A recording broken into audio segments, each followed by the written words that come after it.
Saate toovad teieni SMIT ja TEHIK. SMIT. Päästame elusid IT-ga. TEHIKu aeg kulub sellele, et ülejäänud Eesti saaks aega kokku hoida.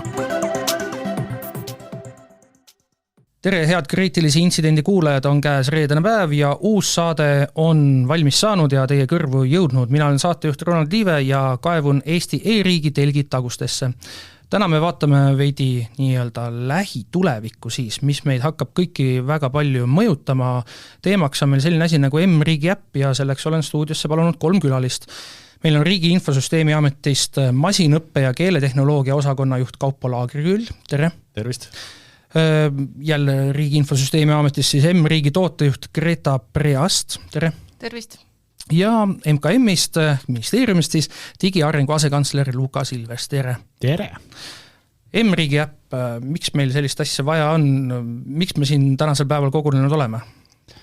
Ütleme, et me oleme siin juba aastaid rääkinud, et meil on digiriigi ja avaliku sektori e-teenuste arendamisel kasutajakeskus A ja O. Ehk et lõpuks kõik need riigiteenused, e-teenus on lihtsalt üks nii-öelda kanaliks vahend, on selleks, et kodanikule, elanikule mingit väärtust luua. Ja täna meie kasutajad on mobiilis.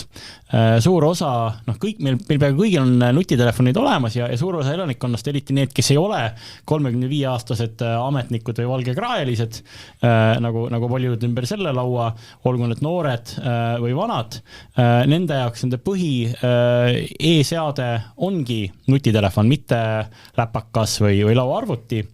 Ja sestap see M-riigi äpp ongi väga oluline samm sinna poole, et riik oleks seal, kus on tema kasutajad ehk tema kodanikud ja elanikud ja eks see omakorda aitab meil igasuguseid konkreetseid teenuseid palju paremaks teha, millest me nüüd ka räägime kohe. Kuidas me oleme tänasel päeval 2023, mis meil on veebruari lõpp, on tänane päev, kui me salvestame, eetrisse läheb natuke hiljem. Kuidas me oleme tänaseks jõudnud sinna, et meil see äpp on enam-vähem valmis? Minu käes on üks telefon, kus on see justkui olemas. Et kaua see aega võttis meil? See on aega võtnud circa nüüd 5 kuud. Eks see on ühisprojekt meil ukrainlastega. Ehk siis niisugune ühisäge riikidülene projekt, kus me tegelikult oleme võtnud ja koos arendanud siis M-riiki. Ja baseerub see loomulikult ukrainlaste äpil DIA, millel on siis circa 20 miljonit kasutajat, kui me praegusel hetkel siin räägime.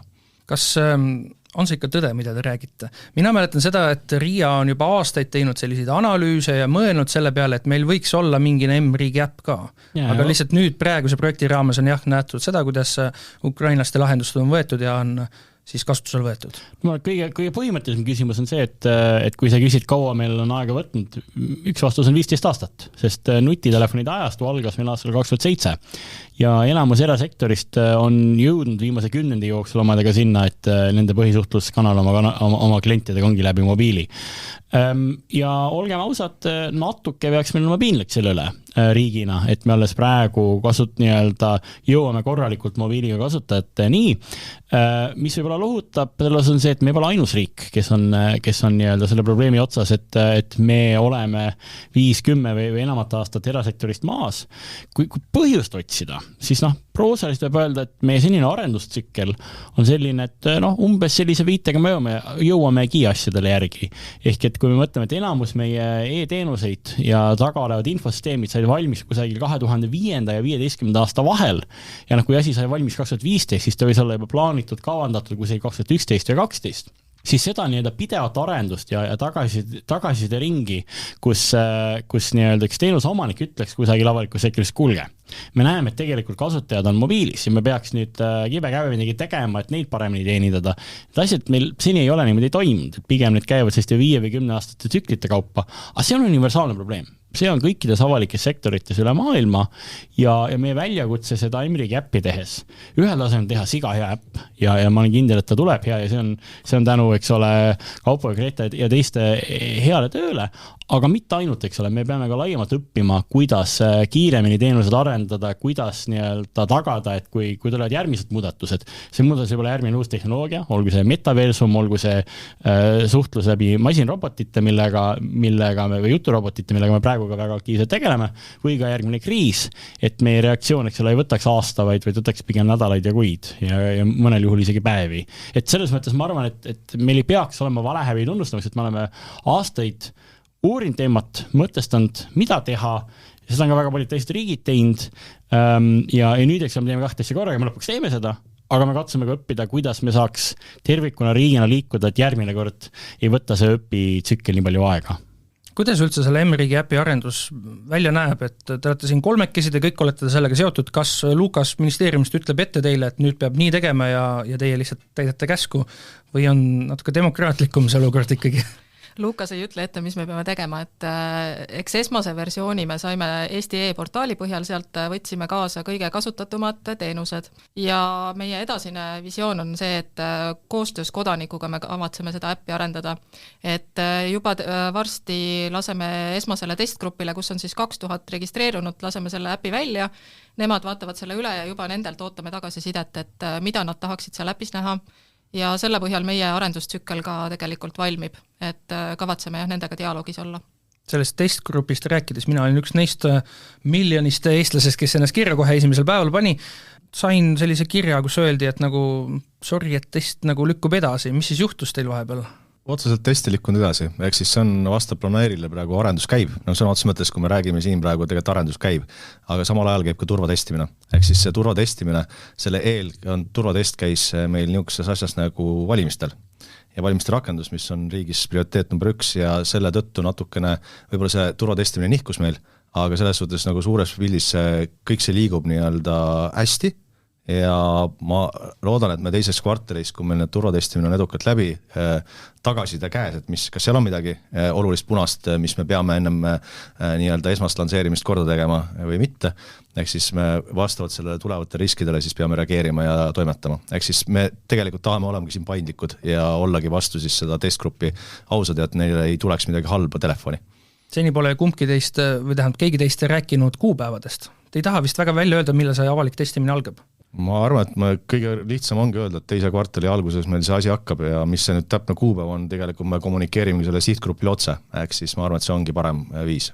Ja ma ütleks juurde, et see on nagu selles mõttes tavapärane, et kui me hakkame asja tegema agiilselt, me näeme kogu aeg, et ma ei tea, Apple või Samsung, eks ole, annab mõista, et mingi toode tuleb ilmselt mingil hetkel välja, aga mõnikord see launch lükkub edasi nädala, kuu võrra, et selle nii-öelda pöörik külge, et me liigume kiiresti ja agiilselt on see, et tähtajad võivad lükkuda, aga siis eks lükkuvad nädalate kaupa, mitte kuude või aastate kaupa. Mis see läpi siis esialgu on, et ma olen kõigi suhtes aus, ma olen teie suhtes aus, ma olen kuulete suhtes aus, see, mis ma praegu nägin, ei tekitanud minus just seda tunnet, et me oleme nüüd tõesti 15 aastat hiljem jõudnud sinna kohta, kus meil on M-riigi äpp, vaid mul on just pigem selline tunne, et me oleme ajas 15 aastat tagasi läinud. Ma nägin seal, et mul on pass, mul on ID-kaart, ma näen oma isikukoodi, ma saan oma isikukoodi kopeerida, ma tean oma isikukoodi peast, kõik peaksid seda teadma. Aga kuidas sa täna toimetad, kui sul on vaja, ma ei tea, hotelli registratuuris oma dokumenti näidata või sul on juba ilus habe ees, võib-olla sinu käest ei küsita enam vanusekontrolliks dokumenti. Sa ikka otsid selle plastiku välja, et see on nagu väga konkreetne, väga nõutud rakendus, et inimesed saaksid vabaneda sellest plastikust. Ma praegu hoian käes sellist väikest kaarditasku, et ma tahaks selle ka jätta, ma tõesti tahaks ainult selle mobiiliga välja minna. Et ma olen nõus, et see ei asenda seda nii-öelda sertifikaatide ja e-ideede maailma, aga ta on täiendav osa sellele. Ja eestlastel on näiteks kõigi see kogemus, et Eestis ei pea juhiluba kaasas kandma, politsei saab kontrollida, aga kui sa oled Lätis või kusagil Poola kiiridel, siis ikkagi on seda plastikut vaja, et näiteks see sama juhiluba, mis sinna jõuab esialgu toimib Eestis, aga praegu väga paljud Euroopa riigid töötavad kõik selle kallal, et neil oleks endil kodus nii-öelda telefonis või nutitelefonis juhiluba ja et see oleks ka risti kontrollitav. Et see on nagu üks väga konkreetne asi, mida on nõutud päris palju, kus me näeme, et see teeb inimeste elu lihtsamaks ja väga paljud teised asjad on sellised, mis on võib-olla mingil kujul täna olemas digiriigi kontekstis, aga siis nii-öelda seda äppi tuues me teeme selle mugavamaks. Mida Ukrainas on näinud on see, et nad saavad sageli läbi hea disaini hästi palju kasutaja samme vahele jätta, teha selle nii-öelda kogemuse kiiremaks ja on ka selliseid rakendusi, kus nutitelefon lisab mingeid võimalusi, mida sul täna nii-öelda desktopi peal ei ole. Kasutab GPS-i, kasutab nii-öelda pildistamise võimalust, kasutad ära nii-öelda teavitusi, näiteks, ei ole täna teenus, aga miks mitte, lähed kalale ja hakkad lähenema selle ojale, telefon tunneb ära, et sa võib-olla tegeled kalapüügiga, küsib, kas sa kalapüügiluba tahad taotleda, tuleb just teavitus ette, saad seda ära taotleda ja siis, eks ole, on nagu lõpuks selle kalapüügiloa eesmärk on ju see, et mingid ojasid, kus on liiga palju püütud, et sealt nagu ei tassitaks neid kaladest tühjaks, võib-olla saad ka teada, et tegelikult siin ei saa luba ja siis kole mõelda, et järsku lähed teise oja juurde või teise ossa või anna teada rakendus. Täna on see lihtsalt see, et sa pildistad probleemi, aga kui see on sul kusagil webside'is natuke kohmakas, mobiilis on juba nats mugavam, järgmine etapp, mis on osa, ma loodan, bürokraadi teekaardist, on see, et võib-olla, see on vist, ma isegi rääkisin sinu mõne kolleegiga on juba natuke testitud, tehisintellekt aitab ära tunda, mis see probleem on ja teeb see raporteerimise lihtsamaks ja selle point on see, et see ajakulu, mis sul oleks, et raporteerida mõnda löökkauku või hulkuvat koera läheb võimalikult väikseks ja selle võrra inimesed raporteeriksid rohkem ja lõpuks see andmestik, mis KOV-i tekib, läheb paremaks. Ehk et nagu mõnikord me räägime teenust, mis on olemas, aga ta läheb selle mobiili kaudu paremaks, täpseks, lihtsamaks, konkreetsemaks mingisugusel viisil kas kodaniku ajaks või siis selle nagu laiema eesmärgi vaatest, mis pärast see teenus üldse olemas on. Jutt on ilus, aga ma küsiks ma korra täiendan võib-olla seda asja, et me räägime ikkagi teekonnast, ehk siis mõte ei ole see, et sa praegu saad, et me anname nüüd kätte siis selle valmis e-riigi, ehk siis, et sul on kõik nüüd olulised teenused seal kätte saadavad või mis see on per kasutaja tegelikult, mida sa tegelikult seal näha tahad, on väga erinev ka. Ehk siis me tegelikult räägime sellest, et me oleme nüüd selles kohas, kus me tegime selle tehnilise platvormi, kuhu saab need olulised teenused tuua, ligipääsetavaks teha ja kasutusmugavus sinna peale siis nüüd läbi selle disainida. Ma lihtsalt toon siia kõrvale nii-öelda asja, et kui on halb pärit disain, on ju, siis ükski tehniline rakendus ei tee seda heaks, et me peame koostöös seda tegelikult erinevate organisatsioonideks, siis, kes need avalikke teenused pakub, koostöös seda teekonda läbima. Ja see ongi, praegu me räägime teekonna algusest, ehk siis me teeme siin esimesi sammukesi.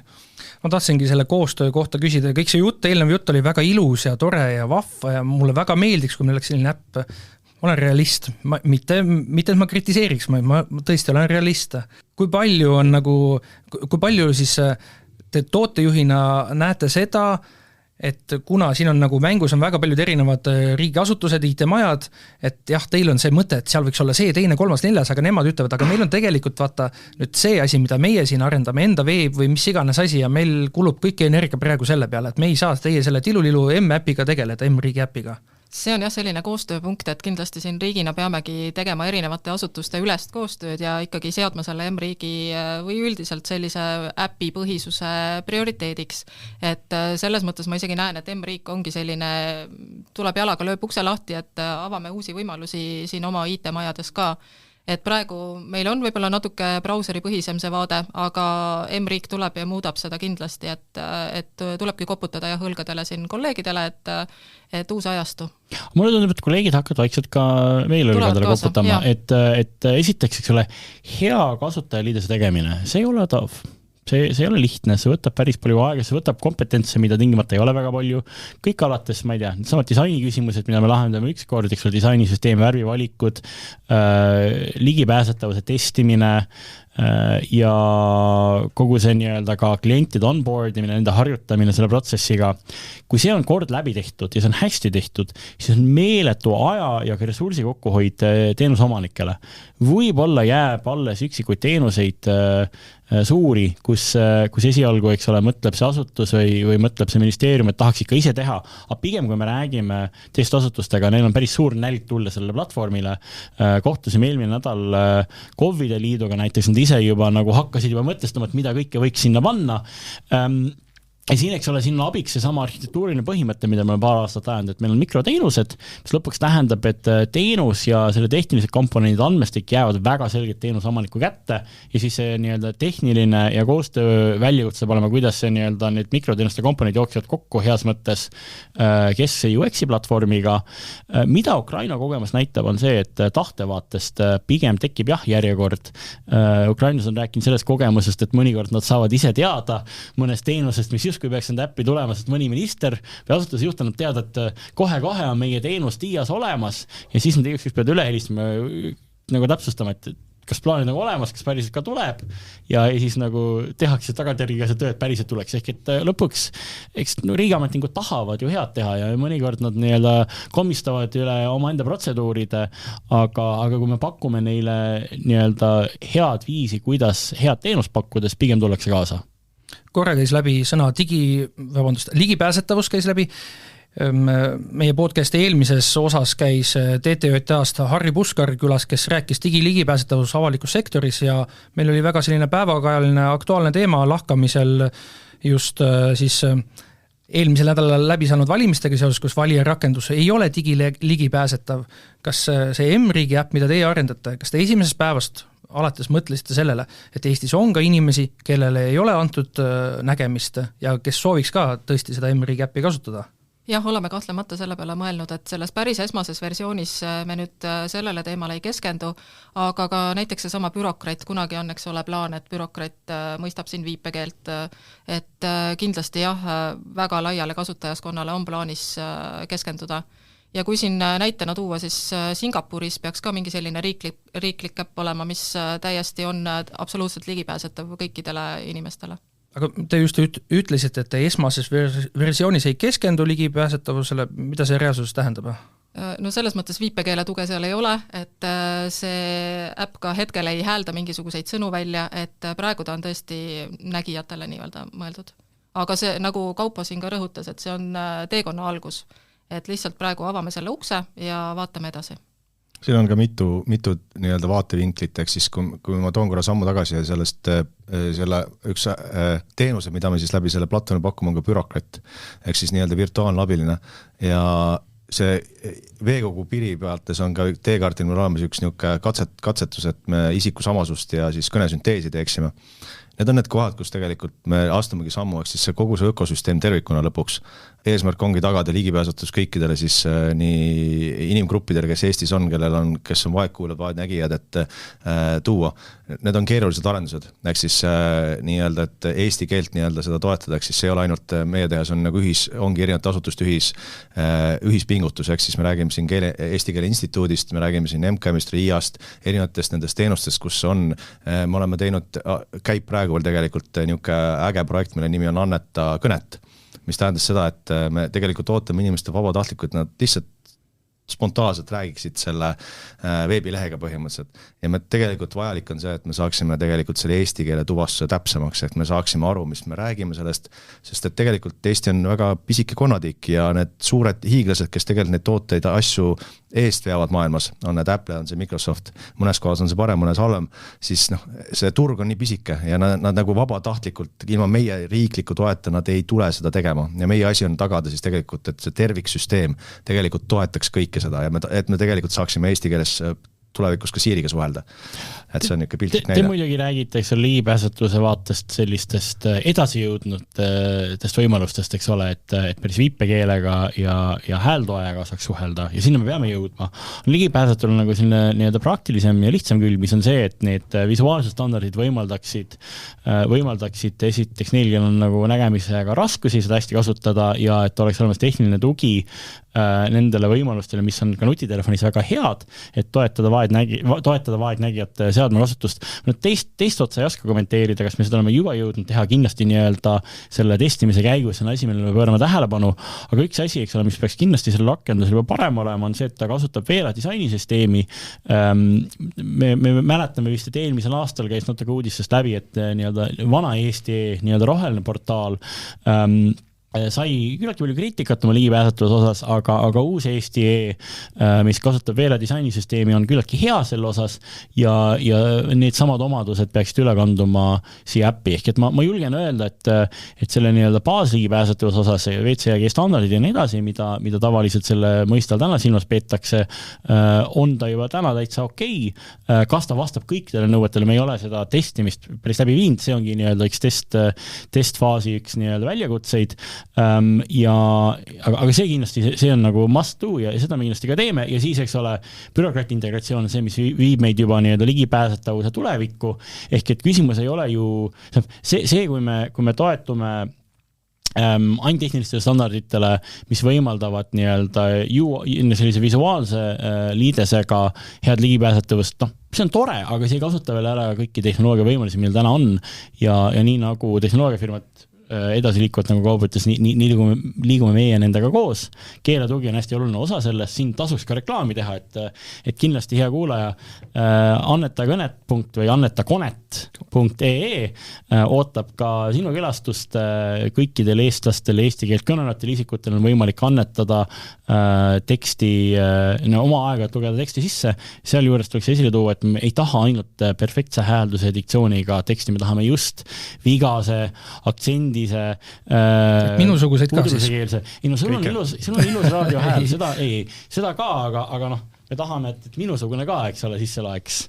Ja ei pea olema eestlane, et just muu keelt kõnelev inimene, kes on eesti keelega mingil tasemel omandanud, et see on ka väga oluline fookusgrupp, et nemad ka kindlasti võiks kõnet annetada.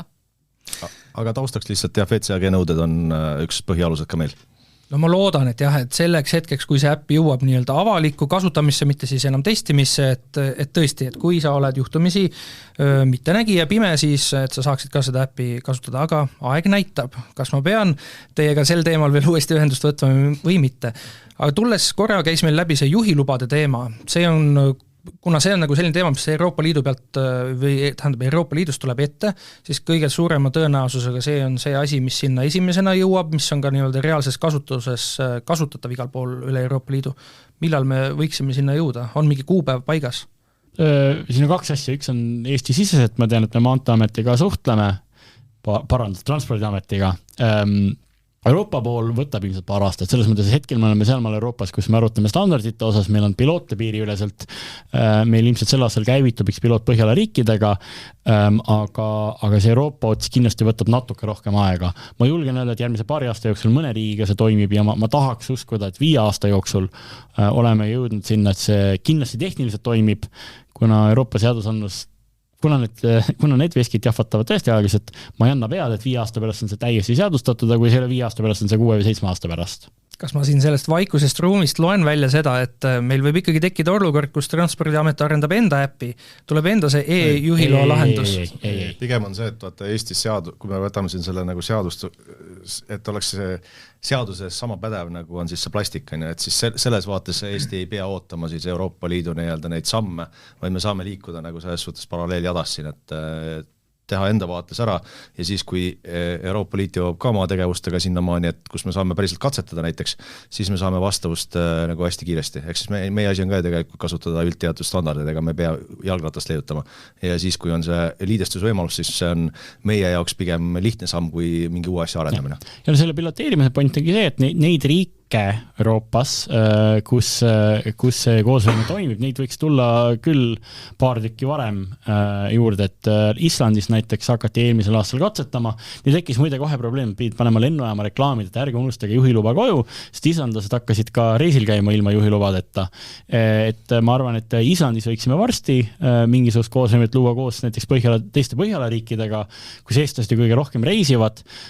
See nii-öelda Euroopa samm, millest ma rääkisin, tõesti pigem 5-6-7 aastat, on see, et eestlasel oleks see meelekindlus, et ükskõik kus Euroopa Liidus, kui liikluspolitseinik teda vahele võtab või kui ta tahab autot rentima, siis ta mitte ainult ei loota, et ta suudab lugeda ja verifitseerida seda nii-öelda mobiilis olevat juhiluba, vaid tal on kindlus, et tal on õigus esitada, et see politseinik peab seda tunnustama, et sellised kohustused võtavad aega, see on ju lõpuks, mis annab selle kindlus, et sa võid autoga sõita ükskõik kus Euroopas jätta oma juhiluba koju ja siis ei olegi enam vaja plastikut välja anda, ei ole seda enam kusagilt sahtis vaja välja kaevata, kui reisile minna.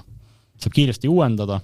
Kas praegu on avalikus sektoris olemas selline arusaam ja teadmine, et kui mul on vajadus või kohustus teha mingi äpp, et siis ma ei hakka seda päris ise tegema, vaid ma võtangi RIA-ga ühendust või MKM-iga ühendust ja paneme siis kohe sinna M-riigi äppi kõik need lahendused? Neid huvikohti ma näen küll praegu päris palju, et Lukas ka mainis siin KOV-e, kohalikke omavalitsusi, et nende poolt on väga suur huvi tulnud, et nende teenused oleksid selles äpis kaetud. Et ma arvan, et kui me selle rakenduse lansseerime, et siis meil tuleb veel neid kontakti võtta ja ka ise muidugi töötame siin meeskonnaga selle kallal, et saaksime võimalikult palju kaetud erinevaid teenuseid. Selle aasta jooksul tõmbame käima osaliselt koos uue euroraha perioodiga sellise veidi terviklikuma lähenemise avaliku sektori e-teenuste arendamisele.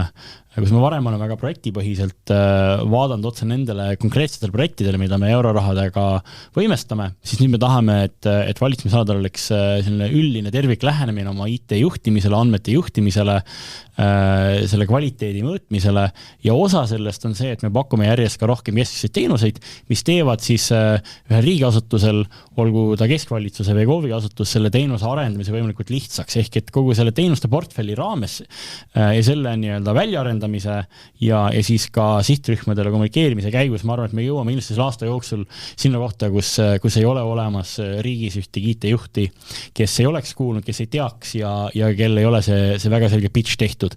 Ma ei väida praegu, et 100% teenustest tingimata kolivad siia äppi. Kui me korra meenutame, miks näiteks tekkis e-tervis, siis kunagi see mõte oli, et on olemas teatud andmekaitse ja muid selliseid nõudeid, mis on teatud juhtumite puhul erilised. Ja ma arvan, et seda me peame lõpuks praktikas vaatama, aga mina eks ta ei pea olema ka 100% kattuvusega olla edukas, sest see probleem, mida me eeskätt lahendame, on see nii-öelda see pikk saba, neid sadu ja sadu asutusi ja partnerid, kelle jaoks see arendamine kulukas. Ma usun, et me jõuame sinna, et lõpuks kõik on rakenduses, aga kui see võtab aasta või 2 või 3, see ei ole ka läbikukkumine. Aga selle äpi fookus on ikkagi selline kodanikuvaade, mitte siis, et on ta ametnik või mingi kuskil töötaja, et selliseid arendusi sinna ei tehta. Ei saa väita, et kunagi ei tee, aga esialgu ta on kodaniku vaates, jah, tõesti. Okay.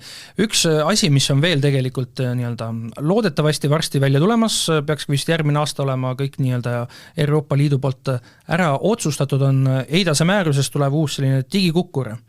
Ja nii palju, kui ma olen Riiaga suhelnud, on mul selline arusaam jäänud, et nad ikkagi teevad eraldi äppi selle jaoks. Kas nüüd on lihtsalt, kuna see M-riigi äpp on juba põhimõtteliselt valmis, kas te oskate öelda, Riia ise endaga siis koostööd ka, et panete see 2 asja ühte äppi kokku? Kuidas see täpselt hakkab olema, hetkel ei ole kindlasti detailselt kokku lepitud, küll on see, et sama asi, ehk siis et lõpuks on see, et mis on mõistlik kulu, ehk siis kas on mõistlik see eraldi äppina teha, pigem ei. Ma räägimegi siin lõpuks, et see mobiilne platvorm on siis nende oluliste äriteenuste front-end põhimõtteliselt, ma siin front-endi panen jutumärkidesse, ehk siis, et see on see landing page, kus kohas see kasutusmugavus kätte tuleb ja siis need äritiimid tegelikult saavad keskenduda just selle toote äri funktsionaalsuse väljaarendamisele, mitte selle mobiilse front-endi või siis üldse selle front-endi arendusse, et nad saavad just sellele ärile keskenduda. See on see vaade ja see on see, ma arvan, mis toob tegelikult enamus need avaliku sektori olulised teenused, mida kodanik tahab näha ka ise meie ukse taha tegelikult. Ehk siis see ongi see koht, kus see värav tegelikult hakkab olema. No lõpuks selle äpi, meil peab olema suutlikkus siia äppi võtta erinevaid uusi tehnoloogilisi komponente juurde. Üks väärtustest ärilises mõttes ongi see, kui seal on olemas see üks rakendus, mis on uuendatav, kuhu riik saab kodanikele lükata välja ka kriisiolukorras uusi rakendusi või näiteks võtame valimiste rakenduse. Meil on olemas täna tehnoloogilises mõttes valmis valijate mobiilirakendus. Selle lõplik kasutuselevõtt on Vabariigi Valimiskomisjoni otsus. Seda otsust mõistagi praegu meil enam nende valimiste jaoks ei tule. Me väga loodame, et see tuleb järgmisteks 24. aasta Euroopa Parlamendi valimisteks. Kui see otsus on tehtud, minu arust on väga mõistlik, et kasutaja vaatest ilmub see tema riiklikku äppi, ehk et ta ei pea eraldi uut asja alla laadima.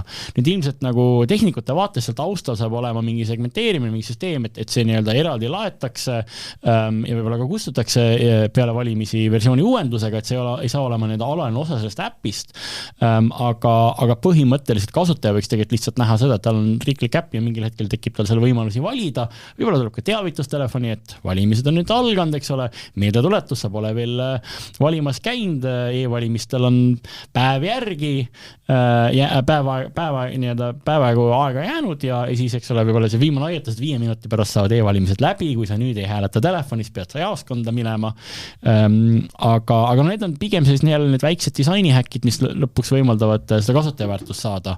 Vähemalt, aga see on ka asi, mida me peame testima, et lõpuks need on ka arvamused, mis meil praegu on.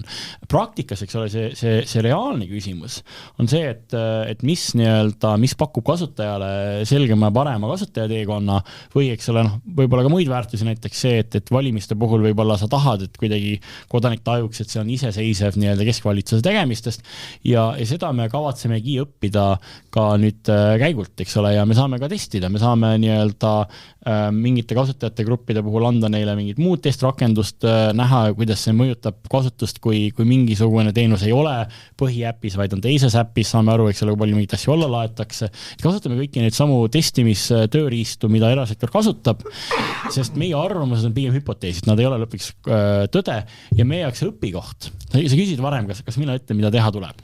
Ma tahaks nii-öelda ühe kasutajana miljoni hulgas kindlasti ka oma sõna sekka öelda, aga meie jaoks see õpikogemus ongi see, et jah, organisatsioon peab tooteomanikuna neid otsuseid tegema, aga see tõde peab tulema kasutajate pealt, see tõde peab tulema kasutusandmete pealt, see on kõigile jaekaubandus olevate inimestele ilmselge, aga see ei ole harjumus, mis meil täna riigis tootejuhtimises oleks, see nõuab mõttelaadi muuta, see kindlasti nõuab ka uusi inimesi, kes nüüd samu andmeid analüüsivad.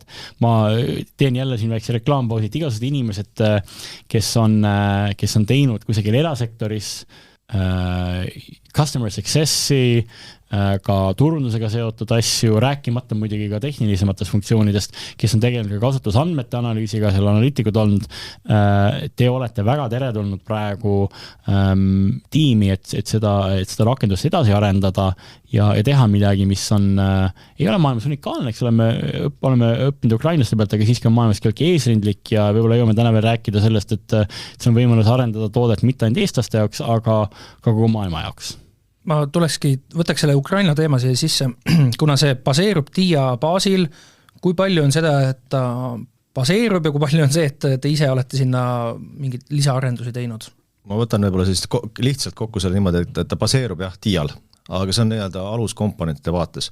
See praegune nii-öelda see ühisprojektis, kus me ukrainlastega teeme, on ikkagist, ta kasutab Eesti komponente, autentimine, XD ja ta ikkagist, tal on nii-öelda isegi see service kiht on teistmoodi, ehk siis ta tegelikult on nagu mitte siis kloon, nagu selles mõttes, et ta ei ole tehniline kloon, aga ta on nagu olulises osas remake, ehk siis ta on tegelikult ikkagist täiesti eraldiseisev uus äpp, et lihtsalt on nende kogemusest õpitud, nende tehnilisest oskustest, nende on väga tugev tehniline tiim meil abiks, siis eks ta on üks äge arendusprojekt tegelikult. Peale eelmise aasta 24. veebruarit olen hakanud jälgima nii-öelda Ukraina uudiseid rohkem ja ka digivaate vinklist ja tegelikult mulle on jäänud silma, et TIA äpi osas on kriitikat ka olnud. Näiteks kui meilgi oli siin nüüdseks juba ülemöödunud aastal oli dokumendifotode selline kaasus, kus need varastati, siis TIA äpi puhul oli täpselt samamoodi, dokumendifotod kuidagi saadi kätte. Kas just lähtuvalt sellest, et meie see M-riigi äpp baseerub, aga ta ei ole otseselt copy-paste, tähendab seda, et neid selliseid vajakajäämisi ei tule sealt kaasa? No selles suhtes jah, et need vajakajäämised, mis seal juba olid, need on tegelikult ukrainlaste poolt väga suure tõenäosusega kõik lahendatud, ehk siis nad ise õpivad täpselt samamoodi, nii palju kui mina tean. Kõiki detaile loomulikult ei tea, aga selles suhtes, kui me räägime siin, jah, ta ei ole kloon, et ta ei ole üks ühele, ja ta on selles suhtes ka, et me alati ka kolmanda osapoole turvatestimisest läbib kogu uus rakendus, ehk siis tegelikult meie partner täiendavalt testib ja see ei ole mingit ühekordne tegevus, vaid see on ikkagist lõpuks üks suur jada, mida me teeme pidevalt sellele rakendusele. Meie asi on hoida see turvalisus, seal me järeleandmisi ei tee. Meie asi on hoida see, et selle kodaniku taskus on turvaline Eesti riigid poolt loodud ja arendatud ja hallatud rakendus ja siin ega siin ongi, ega siin mingit shortcut ei ole meil, et tugev töö. Ja kui me räägime nüüd tulevikust, siis ega see TIA ei ole ka staatiline praegu, vaid ukrainlastel on ka endal ja üha enam on meil nendega koos huvitavaid plaane selle, kuidas edasi minna. Üks väga oluline sisend meie poolt, kui me hakkasime ukrainlastega rääkima, oli see, et meie rakendus peab olema vabavaraline. Ja ukrainlastel oli see nagu nii ehk mingil hetkel oma teekaardis, aga me vist provotseerisime natuke kiiremini liikuma sellega ja nii-öelda nende endaga nägemus on see, et järgmine TIA versioon koosneb vabavaralistel komponentidel, meie nii-öelda rakenduse avalikus saab ilmselt olema esimene osa sellest ja mida me nüüd vaikselt arutame, siin ei ole veel nagu ühtegi otsust tehtud, aga on see, et me teeks midagi analoogset Niisile. Ehk Niis on meie koostöö Islandi ja Soome, kus me koos arendame XD-d, ehk et tulevikus oleksid riikliku äpi komponendid, tarkvarateegid, ühine tarkvaratoode, mida Eesti, Ukraina, aga ma loodan ka, et teised riigid koos arendavad. Kindlasti on Eestil olemas oma implementatsioon, kuhu on juurde võetud XD, ID-komponent ukrainlastele oma implementatsioon, aga mis siis nii-öelda hakkab ühiselt tekkima jälle lihtsalt tarkvarateekide loetelu, aga ka ühine tootejuhtimine, arendajate punt, kes on siis nii-öelda riikide ülene, ehk et on Ukraina arendajad, on Eesti arendajad, on teisi arendajaid üle maailma ja et see toode siis nii-öelda vaikselt muutub selliseks rahvusvaheliseks tooteks. Ja see muide on ka huvitav võimalus, kuidas tuua ülejäänud maailma teisi ägedaid Eesti e-riigi komponente. XD näiteks on küllaltki tehniline keeruline toode, et kui sa lähed teeks selle riiki XD-d müüma või tahad, et mõnes riigis XD-d kasutada võetakse, lõpuks ta võimaldab sul koosvõimet hulga süsteemide vahel, selgita kodanikule, mis see andmevahetuse koosvõime on. Äpp seevastu on küllaltki lihtne arusaadav mõistega sellega kaasas, peab käima lõpuks andmevahetuskiht, mis võimaldab teenusid omavahel kokku viia, identiteedikiht, ka uued rakendused või riigi infosüsteemi omadused, mida me praegu arendame või hiljuti lansseerinud oleme, näiteks andmejälgjat, mis annab kodanikele läbipaistvus selle osas, kuidas need andmeid kasutatakse, või ka nõusoleku teenust. Need on mõlemad head näited tegelikult. Andmejälgija, meie praeguse andmete jälgimise põhihäda on see, et ta ei ole nii mugav asjad. Sa pead Eestisse sisse logima, kusagil trip-menüüs seda otsima, et lõpuks mingi väga väike protsent inimestest päriselt kontrollib, mida need andmetega tehakse. Sel hetkel, kui see on lihtsasti leitav menüüvalik mobiilirakendus, ma arvan, et see inimeste hulk, kes uudishimust aeg-ajalt vaatab, ma spekuleerin, aga 10 või 20 kordistub. Ja omakorda see 20 kordistumine loob andmejälgija puhul väärtuse, siis on sul kogu aeg inimeste reaalne pisteline kontroll peal. Ja see tekitab küsimusi, et miks see riigiasutus sel hetkel vaatas mu andmeid, mis omakorda tekitab ka selle nii-öelda vastutuse tagasisidet riigiasutustele, kui nemad saavad aru, et nende tegevusi ja nende toiminguid meie andmetega jälgitakse, eks see tagab ka nende distsipliini ja lisab väärtus selle kontrolli, mida andmekaitse inspektsioon täna teostab. Sama asi, eks ole, andmejälgijaga, nõusoleku teenusega, et kui sul see nii-öelda riigi käes olevate andmete kasutaja mugav praktiline jagamine mõne teenuse kontekstis läheb mobiilipõhiseks, siis seda tehakse ilmselt rohkem. Ja samuti, eks ole, mitte ainult ei anta nõusolekut, aga võib-olla aitab see kasutajal nõudlikult jälgida, mida selle nõusolekuga tehtud on, võib-olla nõusolekut tagasi võtta. Ehk et me viime kõik need nii-öelda tööriistad, mis on täna juba olemas, esiteks Eesti kasutajate kätte niimoodi, et päriselt ka kasutataks, ja teisalt teeme ka nende rakendamise mujal maailmas lihtsamaks. Täna on meil, eks ole, kõik need asjad, mida meie täna teeme. Need on asjad, millega ka teised julgemad digiriigid toimetavad. Kas räägime siin andmejälgijast, nõusoleku teenust, kas räägime sündmusteenustest. Ja kui meil on olemas lõpuks kodaniku keskne enam-vähem standardiseeritud, vabavaraliselt kättesaadav UX-i kiht, mis seda kõike nii-öelda kokku toob, siis on ühel teisel riigil ka Eesti-laadse või Ukraina-laadse digiriigi kasutusele seda võrd lihtsam. Et eks see on natuke optimistlik ja siin on veel väga palju tööd teha, et selline visioon päriselt realiseeruks, aga ukrainlastel on just selle kogemuse pealt, mida neil meilt õppimise käigus on tekkinud viimase 3-4 aasta jooksul suur soov meiega koos edasi liikuda, et me saaks koos nii-öelda seda maailma parimat digiriiki endale ehitada, aga ka nii-öelda lihtsustada selle teekonna, kuidas see mõne teise riigi kätte jõuab. Kindlasti on siin nagu kulukokkuhoiu element, mis on alati tore, eks ole, XD puhul ka juba täna, me maksame niisi sisse 900 000 eurot aastas, saame vastu tunduvalt paremat toodet, kui me ise suudaks tellida sellise raha eest, aga võib-olla väärtuslikum sellest on just see nii-öelda ajude kokkutoomine, et kui meil on nagu, kui me ei piirdu enam ainult Eesti arendajate, Eesti kasutajatega, aga taustal on meil miljonid ja miljonid nõudlikke kasutajaid, tuhandeid arendajaid, tuhandeid aktiviste, kes mõtlevad välja uusi rakendusi ja meil on nii-öelda oma selline App Store või kogukond, kus neid saab nii-öelda panna ka Eesti riigi äppi, siis ma arvan, et see teeb lõpuks selle nii-öelda kodanikuühiskonna ja teenuste kogemuse meie jaoks palju paremaks. Ilus jutt. Ma loodan, et see kõik läheb nagu reaalsuses ka kunagi üks hetk, aga olgem ausad, me räägime siin aastatest, mitte kuudest. Ja, selle puhul kindlasti. Üks asi, mis meil on tegelikult väga käega katsutav, muutus nüüd eelmise aasta lõpust, oli Eestis sai hakata abiellumise avaldusi digitaalselt esitama. Kas selles osas te olete SMIT-iga olnud suhtluses, et kuulge, et tooge nüüd see siia M-riigi äppi ka? Oleme nii SMIT-i kui ka enda RIA sündmusteenuste tiimiga sellest rääkinud, et ühel hetkel veel ei julge mingit tähtaegasid lubada, aga see plaan on küll, et seda saaks ka M-riigi äpist teha, et kõik see abiellumise protsess, lahutamise protsess, et see tuleks ka kindlasti sinna, jah.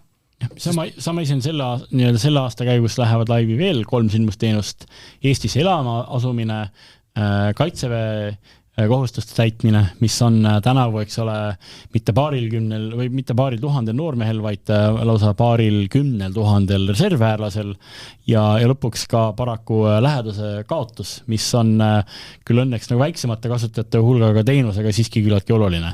Ja ma arvan, et nende puhul me vaatame kohe algusest peale, et nad oleksid ka integreeritud siia äppi ja samuti ülejäänud sündmusteenuste teekaardiga. Head kriitilise intsidendi kuulajad, saime pika ja põhjalik ülevaate sellest, mis seisus on M-riigi äpp tänasel päeval ja kuhu ta lähitulevikus jõuab ja kuhu ta siis kaugemas tulevikus jõuab. Mina olin saatejuht Ronald Liive ja saates olid külas Riia masinõppe ja keeletehnoloogia osakonnajuht Kaupo Laagriküll, M-riigi tootejuht Greta Preast ja digiarengu asekantsler Lukas Ilves.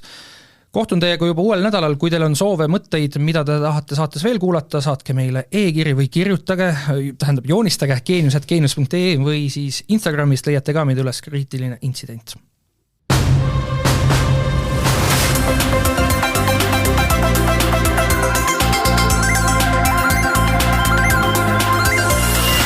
Saate toovad teieni SMIT ja TEHIK.